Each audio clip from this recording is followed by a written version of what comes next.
আমি আমার খুব ক্লোজলি আমি বলি আপনাকে, সে তার এলাকায় বিএনপি চাঁদাবাজি করতেছে, সে বলতেছে এইবার বিএনপি ক্ষমতায় আসতে পারবে না। আমি বলি কেন পারবে না?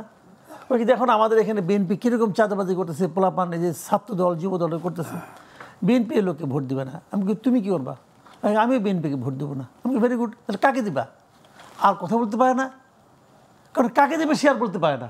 তখন যখন তার কাছে বিকল্প হিসেবে জামাত আসে তখন সে আর বলতে পারে না। বাংলাদেশের জামাতের এটি ইমেজ। বাংলাদেশে মিনিমাম 1 কোটি ভোটার আছে, মিনিমাম 1 কোটি ভোটার আছে যারা জীবনে কোনোদিন নৌকা মার্কা ছাড়া অন্য কোনো মার্কায় ভোট দেয় নাই। জামাতের এত লোক হওয়ার মানে হলো গিয়া জামাতের সারা দেশে যত ভোট আছে সবগুলো এইগুলি। যে জামাতও যদি ইলেকশনে না যায় এই সরকার বহুত বেকায়দায় পড়ে যাবে এবং বিএনপিও বেকায়দায় পড়ে যাবে, কারণ আওয়ামী লীগ নাই। মানুষগুলো যাকে ভোট দিতে চায় যখন সেই মার্কাটা না পাবে তাহলে এটা নির্বাচন হলো। আওয়ামী লীগের নিষিদ্ধ আমি কই নাই, ওই ঝামেলা আমার ফেলান কেন? ওটা ইউনূস সাহেব বুঝবে। এই পয়েন্টটা নিতে চাই আমি। মাসুদ কামাল আমাদের সাথে আছেন, যে জামাতের উত্থানটা আসলে তৃণমূলের পর্যায়ে অনেক বেশি হচ্ছে কিনা এবং রাজনীতির গতিপথ পরিবর্তন হতে পারে কিনা, এটা একটা প্রশ্ন। তেমন এই প্রশ্নকে সামনে রেখে বা এই আশাতেও হতে পারে জামাতে ইসলাম হয়তো মনে করে যে আরও দিন গেলে তারা আরও বেশি শক্ত হয়ে এখানে বসতে পারবে, আরও বেশি বিএনপি অনেক দুর্নাম কামিয়ে ফেলবে, আবার আওয়ামী লীগও মাঠে নাই, কাজে তাদের একটা অবস্থান তৈরি হওয়ার সম্ভাবনার জায়গা সামনে আছে এবং তারা কিন্তু স্পষ্ট মনে করে যে সরকার গঠনের মতো তাদের অবস্থান। আপনার কি মনে হয় আসলে সেই জায়গাটা তৈরি হবে নির্বাচনের আগে? না, তারা যেটা মনে করে এটা তারা মনে করে। আমরা ছোটোবেলায় দেখতাম, বুঝছেন, ওই পরীক্ষার আগে যখন প্রিপারেশন ঠিকঠাক মতো না হইতো তখন বলতাম যে পরীক্ষার ওই 7 দিন পিছিয়ে যেত, এরপরে আমি এমন প্রিপারেশন নিতাম যে হায়েস্ট মার্কটা আমি পাইতাম। যদি 7 দিন পিছিয়েও যেত আমি যা পাবার তাই পাইতাম। ওই 7 দিনে কিছু হয় না রে ভাই। এই ভোট 7 দিনে হয় না, 3 মাসে হয় না। 3 মাস পিছাইলেই ভোটের হাওয়া চেঞ্জ হয়ে যায় না। আমি অনেককে দেখেছি। আমি আমার খুব ক্লোজলি আমি বলি আপনাকে, সে তার এলাকায় বিএনপি চাঁদাবাজি করতেছে, সে বলতেছে এইবার বিএনপি ক্ষমতায় আসতে পারবে না। আমি বলি কেন পারবে না? ওই কি দেখুন আমাদের এখানে বিএনপি কীরকম চাঁদাবাজি করতেছে, পোলাপান এই যে ছাত্র দল যুব দল করতেছে, বিএনপি এর লোককে ভোট দিবে না। আমি তুমি কী করবা? আমি বিএনপিকে ভোট দেবো না। আমি ভেরি গুড, তাহলে কাকে দিবা? আর কথা বলতে পারে না, কারণ কাকে দেবে সে আর বলতে পারে না। তখন যখন তার কাছে বিকল্প হিসেবে জামাত আসে তখন সে আর বলতে পারে না। বাংলাদেশের জামাতের এটি ইমেজ। এই ইমেজটা শুনতে খারাপ শোনা যেতে পারে। অনেকে বলে জামাতের এত লোক হয়েছে, আবার একজন লোক আমাকে এটাও বলছে জামাতের এত লোক হওয়ার মানে হলো গিয়া জামাতের সারা দেশে যত ভোট আছে সবগুলো এইগুলি, এই কটাই তাদের ভোট। তো এটি হলো রিয়েলিটি ভাই। মিটিং কত বড় হয় এটা দেখে আপনি বুঝতে পারবেন না যে সাধারণ মানুষের মধ্যে তাদের জনসমর্থন কি পরিমাণ আছে। জামাতের নামে আমি আজকে একটা কথা বলেছেন, তারা বলেছেন সংস্কার, বিচার, জুলাই সনদ বাস্তবায়ন না হওয়া পর্যন্ত নির্বাচন হলে তারা মানবেন না, তারা আন্দোলনে যাবেন। এখন সংস্কার, বিচার সবগুলোই আসলে দীর্ঘমেয়াদী ঘটনা। দেখেন, ওনারা যদি না মানেন নির্বাচন, এটা কিন্তু সরকারের জন্য বিব্রতকর।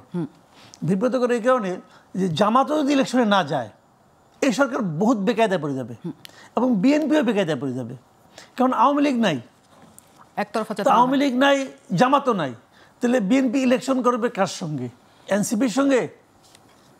এটা ভাই কোনো বাস্তব পরিস্থিতি না। বাংলাদেশের ইলেকশনে আসলে 12টা বাজে গেছে। আপনি যে ইলেকশনটা করতেছেন উনি অনেক বলতেছেন কিন্তু ইতিহাসের সর্বশ্রেষ্ঠ নির্বাচন উনি দিবেন, উনি কিন্তু বলেছেন এই কথাটা, উচ্চারণ করেছেন। কি বুঝে বলছেন আমি জানি না, উনি ইতিহাসও বুঝেন কিনা জানি না, সর্বশ্রেষ্ঠ বুঝেন কিনা আমি জানি না। একটা নির্বাচন হতে যাচ্ছে, আপনি একটা কথা মাথায় রেখেন, বাংলাদেশে মিনিমাম 1 কোটি ভোটার আছে, মিনিমাম 1 কোটি ভোটার আছে যারা জীবনে কোনোদিন নৌকা মার্কা ছাড়া অন্য কোনো মার্কায় ভোট দেয় নাই। এদের জন্য আপনি কি বিকল্প রাখছেন?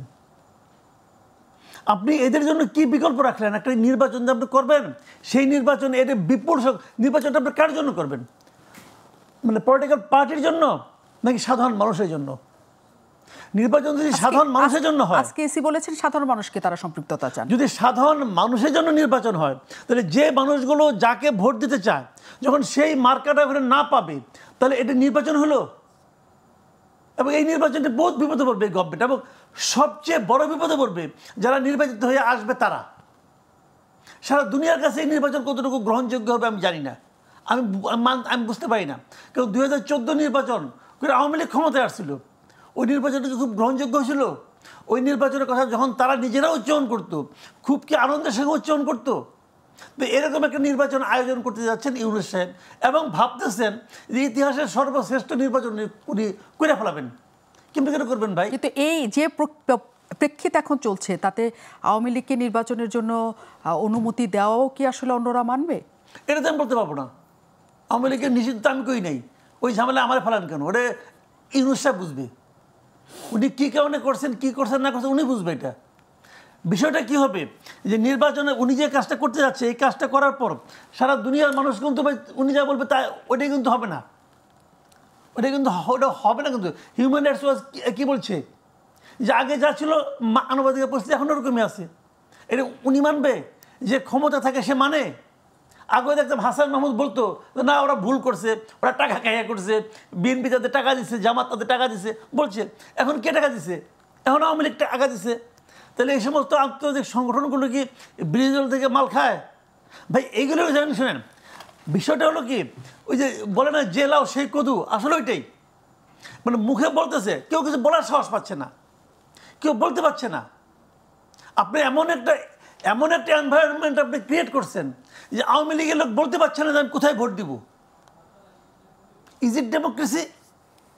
এখন জনগণের সম্পৃক্ততা চাচ্ছে সিএসি। তিনি বলছেন যে সবাইকে নিয়ে তিনি নির্বাচন করতে চান, যাতে দলগুলো আর ব্যাপারে তারা যত না আগ্রহী তার চেয়ে বেশি জনগণ যাতে 16 বছর যারা ভোট দিতে পারেন নাই তারা যাতে ভোট দিতে পারেন। আপনি বলছেন তাহলে যারা নৌকায় ভোট দিতেন তারা কাকে ভোট দিবেন? সেই প্রশ্নটা তো রয়ে যাচ্ছে, কিন্তু সেই প্রশ্নের উত্তর বা সেই পার্সেন্টেজ ভোটার কোথায় আসলে যাবে সেই উত্তর আমাদের কাছে এখনো জানা নাই। নিশ্চয়ই মুস্তাফা ফিরোজের কিছু বলার আছে, কিন্তু আমি একটু বিরতি নিয়ে বরং সেই আলোচনা তারপরে ফিরতে চাই।